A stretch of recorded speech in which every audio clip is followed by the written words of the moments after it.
이게 지금 테슬라가 아닌 다른 데서 이렇게 자율주행을 무모하리만큼 빠르게 치고 나갈 수 없는 이유예요. 이해가 되세요? 무섭지 않아요? 저는 무서운데요.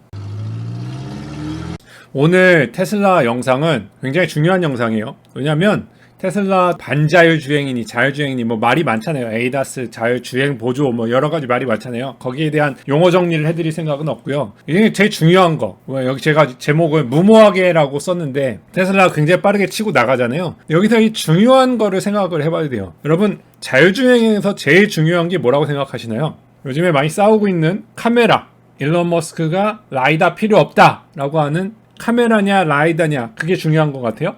그거 중요하죠. 근데 두 번째, 제일 중요한 게 뭘까요?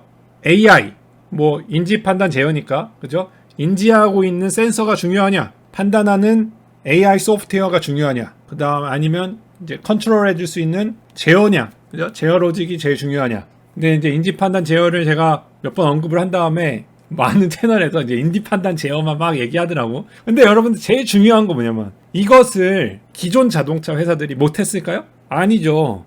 기존 자동차 회사들도 할 수 있지만 문제는 뭐냐면 이렇게까지 무모하다라고 얘기하기도 좀 그렇고, 이 정도 수준으로, 그러니까 테슬라가 잘하는 수준까지 올라온 건 맞아요. 근데 이렇게까지 못하고 있는 이유 중에 하나는 바로 안전입니다.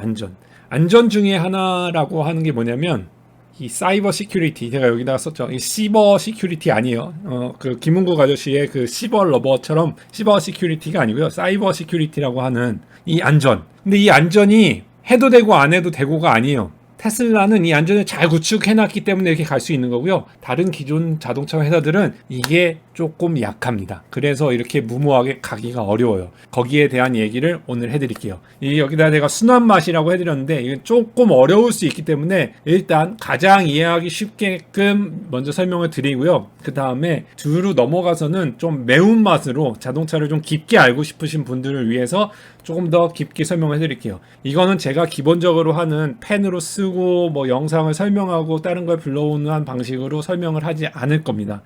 이유는 그런 도식이라든지 이런 거, 뭐 캔의 구성이라든지 이런 네트워크 구성 같은 거는 나중에 제가 아주 큰 프로젝트를 하나 기획을 하고 지금 진행하고 있는데요. 그거에다가 해야 되기 때문에 그거로 나중에 보시라고 지금은 이제 도식 없이 말로만 한번 잘 조리 있게 설명을 해드려 볼 테니까 잘 따라와 보시죠. 시작을 해볼게요. 여러분, 자동차에서 예전 자동차를 생각해 보시면 헤드램프를 켜요. 전구, 꼬마 전구를 킨다고 생각해봐요. 여러분들 다 학교 다닐 때 꼬마 전구 켰던 거 기억나시죠? 꼬마 전구 켤 때 여기 버튼이 있잖아요. 여기 버튼을 딱 돌리면 헤드램프에 전기가 딱 들어오죠. 옛날 자동차들은 어떻게 돼 있었냐면 여기 헤드램프와 내가 온오프 하는 스위치랑 전선으로 연결되어 있었어요. 그래서 내가 스위치를 키면 저기 전기가 딱 들어왔었어요. 그리고 내가 뭐를 하면 뭐를 되는, 뭐 좌측 깜빡이를 누른다 그러면 좌측으로 가는 회로도와 내 깜빡이 버튼과 다 연결이 돼 있었어요. 그러니까 옛날 정비하시는 분들은 편했죠. 왜냐면 저거가 고장나면 요거랑 연결되는 것만 찾으면 되니까. 그렇게 하면 되는데 문제는 뭐예요? 그런 직렬 연결의 문제가 뭐예요? 자동차의 전자장치가 늘어나면 늘어날수록 그 전선들의 무게가 어마무시하게 많아지는 겁니다. 모든 거를 전선으로 다 따와야 되니까. 헤드램프, 뭐 후드 여는 거, 후드로 뭐라 그래요? 본네트 여는 버튼, 트렁크 버튼, 모든 거, 부추차 버튼, 그죠? 모든 것들이 다 전선화 돼가지고 가령 라디오, 뭐 나가는 통신 모듈, 그죠? 그걸 하네스라고 하죠. 그걸 뭉친 것들을 하네스라고 하는데, 그런 전선 하나하나들이 어마무시하게 양이 많아지니까 더 이상 그런 방식을 쓸 수가 없는 단계에 왔죠. 그게 1980 몇 년도예요. 그러니까 이게 벌써 옛날 얘기예요. 옛날 얘기. 그래서 그 당시에 그래서 야, 이렇게 가면 안 되겠는데?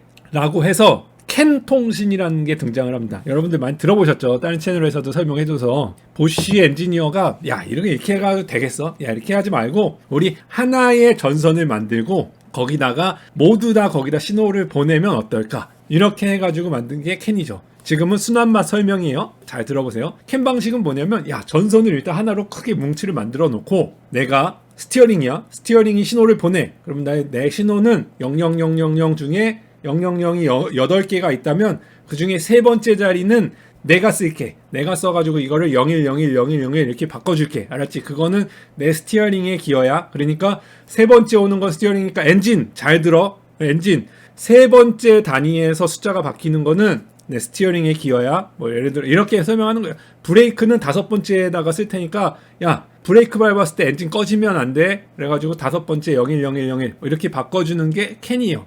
이렇게 해가지고 잘 써왔어요. 여태까지 잘 써왔어. 그러다가 어떤 문제가 생기기 시작하냐면 전자장치가 막 붙잖아요. 막 붙는데 카메라 이런 것들이 붙는 거야. 이게 전혀 자동차하고는 상관없었던 모듈들이 붙는데 그중에 가장 큰 영향을 미친 거가 두 가지. 하나는 인터넷. 자동차가 왜 인터넷이 돼야 되는데요? 자동차가 인터넷이 돼야 되는 거가 문제야. 큰 문제. 그죠? 자동차가 인터넷이 돼야 되는 것과 그 다음에 카메라가 돼야 되는 게 큰 문제예요. 생각해보세요. 카메라에서 나오는 시그널은 이런 브레이크처럼 온오프 이거 뭐 아니면 0%에서 500% 아니면 엔진에서 제어하는 우리 정비사님들이 통신하실 때 많이 하죠. 이거 뭐 파형을 그린다 그러면 불이 언제 나오느냐 막 이런 것만 보면 된단 말이야. 그런데 카메라의 픽셀 이미지는 어떻게 전달할 거예요? 이건 전달이 불가합니다. 카메라의 픽셀 이미지랑 레이더의 픽셀 이미지 이런 것들은 현재 있는 캔 통신으로는 전달이 불가해요. 이게 대역대가 안 맞아. 그러니까 캔을 개혁해야 되는 단계가 왔어요. 여기까지 이해가 되셨죠? 그 통신 대역을 넓혀줘야 되는데 여기에서 골 때린 문제가 있는 거예요. 그거 설명하기 전에 자 생각해보세요. 이 캔 통신을 아파트의 엘리베이터라고 생각합시다. 엘리베이터에 한 가족씩 살고 있잖아요. 2명, 4명, 많게는 4명, 8명 이렇게 살고 있잖아요. 그런데 10층에 카메라라는 거주민이 들어왔어요. 우리 아파트 10층에 카메라라는 아저씨랑 11층에 레이더라는 아저씨가 들어왔는데 거기 몇 명이 사냐면 카메라는 500명이 살고요. 레이더는 5,000명이 살고 있어요.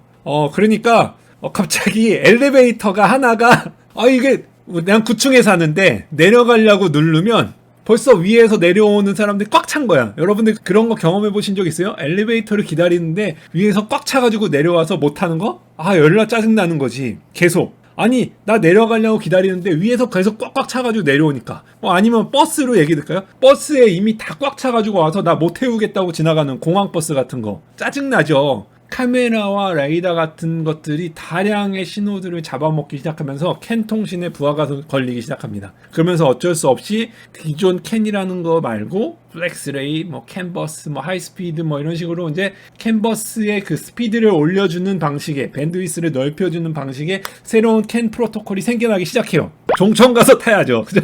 그런데 여기 하나의 더 커다란 장애물이 등장합니다. 그 장애물은 누구시냐? 인터넷은 잘 설명해드리면 인터넷은 우리 그 20층 건물에 15층 건물이라고 합시다. 15층 아파트에 사는 거주민이 아니야. 우리 아파트 15층 아파트 건물에 거주민이 아닌데 인터넷이라는 사람이 우리 엘리베이터를 자꾸 써. 그런데 문제가 뭐냐면 이 인터넷이라는 사람이 택배기사님이라고 보시면 되겠다. 15층에 있는 사람들이 다 택배기사님을 부르잖아요. 그죠? 그럼 택배기사님이 필요할 때마다 오시잖아요. 오셔가지고 우리 엘리베이터를 타시잖아. 그죠? 근데 문제는 뭐냐? 외부인인 택배기사님이 우리 엘리베이터를 타는 순간 15층에 사는 모든 사람들의 보안이 취약해집니다. 여러분 생각해보세요. 우리 그 택배기사님이 예를 들어 열쇠를 여는 열쇠 공 자격증이 있는 나쁜 마음을 먹은 분이라고 생각해보세요. 그러면 그 앞에 경비실에서 오케이를 해가지고 들어온 그 인터넷으로 타고 다니는 우리 이 택배기사 아저씨는 아무 집이나 문을 따고 쉽게 들어갈 수가 있죠. 그죠? 이거가 이제 문제가 되는 거죠. 이 얘기를 해드리려고, 이 자율주행을 해드리려고 하는데, 기존 자동차 회사들이 지금 캔 통신 방식을 쓴다고 했잖아요. 캔 통신 방식을 쓰지만 여기에 인터넷이라는 모듈이 섞이면서 옛날에 전선으로 될 때는 전혀 문제가 없었어요. 전혀 문제가 없지. 왜냐면 내가 내가 버튼을 누르면 저 켜지면 되는 거고, 얘가 버튼을 끄면 제가 꺼지면 되는 거고, 인터넷이 들어와서 껴질 여유가 없단 말이야. 그죠? 누가 와가지고 해킹할 염려가 없단 말이야. 그런데 인터넷이라는 게 들어오면서 이 캔 통신은 아까 얘기한 대로 모든 거를 한 자리에 다 묶어놨잖아요. 빙그르를 다 묶어놨잖아. 아무나 하나가 뚫리면 다 뚫려요. 우리 아파트 15층이 다 뚫려요. 그죠? 한 놈만 뚫리면 우리 경비 아저씨만 뚫고 들어오면 15층은 다 뚫고 들어가가지고 다 도둑질을 할 수가 있어요. 여기까지 이해되시죠? 어려워요? 자동차가 딱 그 지경이에요. 자율주행을 했어요. 여러분들 자율주행을 테슬라만 하는 게 아니라 이런 식으로 자율주행이 아니라 사실은 이게 운전 보조 장치죠. 그죠? ADAS라고 하는 Advanced Driver Assist System. 내가 운전하는 것을 보조해주는 이 자율주행 같은 반자율주행이라고 하는 이 보조 시스템을 되기 위해서는 모든 게 다 전자화가 돼 있는데 여기에 도둑이 들어왔어요. 이제 어떻게 될까요? 제가 음모론이라고 옛날에 영상을 만들었었는데 여러분들은 아마 안 찾아서 보셔서 모르실 거예요. 우리나라 무궁화 꽃이 피었습니다 라고 할 때 그 책 너무 옛날 아재 책인가요? 우리나라 핵물리학 박사가 CIA에 암살되었다라는 뭐 그런 게 있었는데 이서 박사님, 여러분들 요즘에 누구 하나 암살시킬 때요, 미국에 있는 드론이 폭격을 해가지고 그 사람을 죽여야지만 암살이 될 것 같아요? 여러분 생각해보세요. 여러분들이 100km, 120km로 달리고, 미국 고속도로는 한 120km 정도 되니까 120km로 달리고 있는 차에 인터넷으로 타갖고 들어와서요, 이 스티어링 기어 있죠? 이거 지금 다 전자식이에요. EPS, MDPS라고 하는 거, 그죠? 이게 다 전자식 때문에 되게 무서워요. 브레이크도 전자식이고요. 가속도 전자식이고요. 이 스티어링 휠도 전자식이에요. 그죠? 120km로 달리고 있는데 이 운전 휠을 90도 방향으로 저쪽으로 확 틀어보세요. 어떻게 될까요? 가드레일 꼬라박고 길 넘어가든지 언덕에서 떨어뜨리든지 그냥 암살시킬 수 있습니다. 그냥 암살시킬 수 있어요. 아주 쉽습니다. 급가속 만들어낼 수 있죠. 그죠? 급발진이라고 여러분들이 만드시는 거 인터넷으로 해킹해가지고 얼마든지 만들어낼 수가 있어요. 이게 지금 테슬라가 아닌 다른 데서 이렇게 자율주행을 무모하게라고 얘기했지만 무모하리만큼 빠르게 치고 나갈 수 없는 이유예요. 이해가 되세요? 무섭지 않아요? 저는 무서운데요.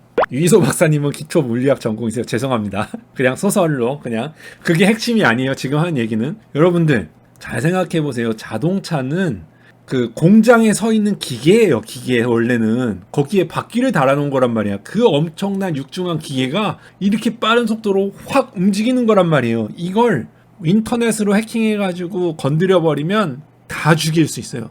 옛날에 해킹해가지고 이거 와이퍼를 움직이는 거 그런 거 있죠. 이런 거 트렁크를 여는 해킹, 이런 거는 보여주기 위한 해킹이었지. 진짜 정부나 무서운 해커들이, 화이트 해커 말고요, 그런 해커들이 와서 했을 경우 굉장히 무서운 일을 만들어낼 수 있단 말이에요. 그래서 왜 테슬라는 이렇게까지 치고 나간 다른 데는 못하느냐?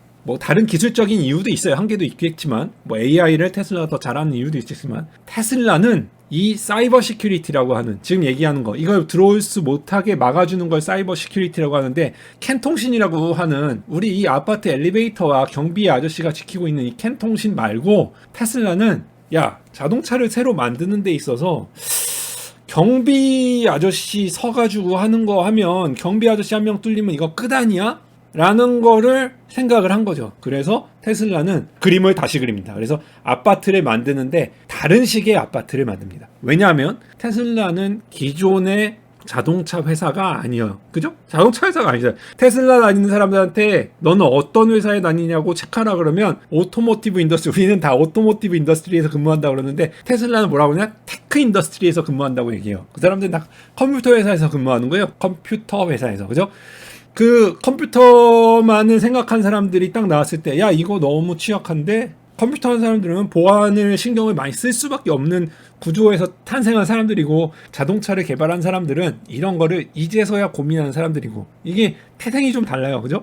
테슬라 보니까 자동차를 만드는데 이렇게 만들면 나중에 문제가 되겠는데? 해가지고 테슬라는 완전히 다른 방식으로 아파트를 만드는데, 삼성 레미안, LG 자이, 이런 식으로 만들던 아파트를 다른 방식으로 만들어 버립니다. 물론 기존 자동차 회사들도 경비원 들어갈 때 암호를 내야 됩니다. 암호를 내야 되고요. 경비원이 암호 뭐야? 그러면은 열려라. 그러면 참게. 이런 거를 내야 돼요. 아니면 경비원이 갖고 있는 그 암호를 오프라인으로 만들어 놔가지고 갖고 오는 거랑 매치를 해봐요. 그래가지고 매치 안 되면 들어가고 이거를 맨날 변경도 시켜주고 여러 가지 방법 등의 암호가 있는데 그게 뚫리기만 하면, 그거 해킹하는 사람들은 이런 얘기가 있죠.